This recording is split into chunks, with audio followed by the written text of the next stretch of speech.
আমাদের bed side টেবিলের উপরে যে মানি প্ল্যান্টের জারটা দেখতে পাচ্ছেন না, এই মানি প্ল্যান্টগুলো কিন্তু আমার গাছের, আমার বারান্দা বাগানের। তো এখানে কিছু পানি দিয়ে রাখলাম। আর আমাদের এটা সেকেন্ড মাস্টার বেড, এই বেডরুমটা একটু গুছিয়ে নিলাম।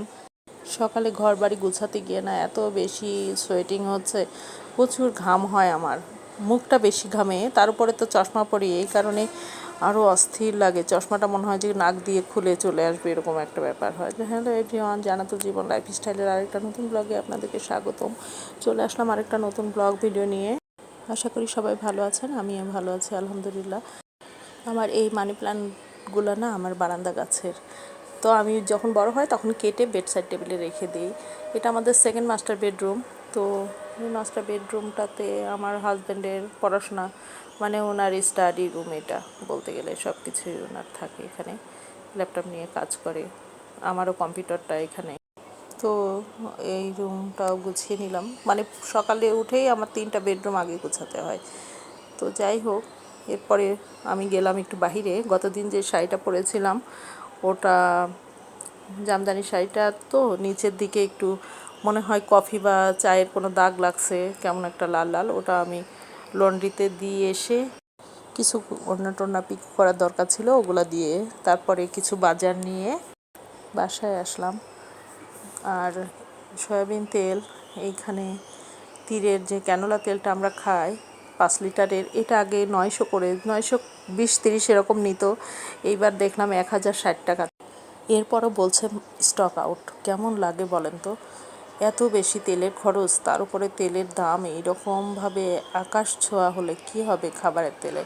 এরপরে কিছু গ্রিন আপেলও নিলাম, আমরা তো গ্রিন আপেলটাই খাওয়া হয় বেশি, সবসময় প্রতিদিনই খাওয়া লাগে।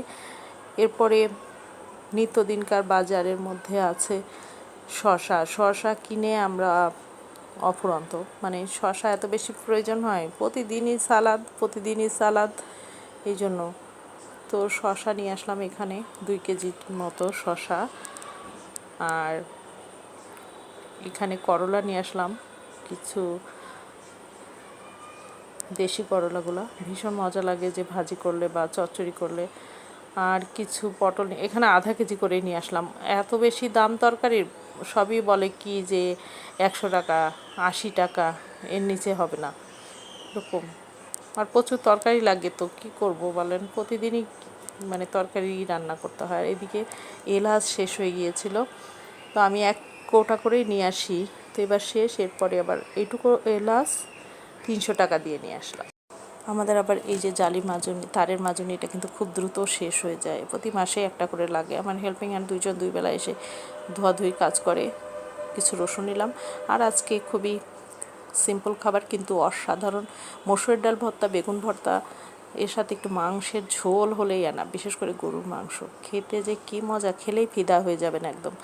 তো আপনারা ট্রাই করে দেখবেন আর আমাকে কাইন্ডলি একটু জানায়েন। তো আজকে পর্যন্ত, আমার ভিডিওটি ভালো লেগে থাকলে লাইক কমেন্ট শেয়ার করে আমার চ্যানেলটিকে সাবস্ক্রাইব করে দিবেন। আগামীতে নতুন কোনো ব্লগ ভিডিও নিয়ে আসবো। Till then, stay fine, be happy and stay Jannatul Jibon lifestyle. By.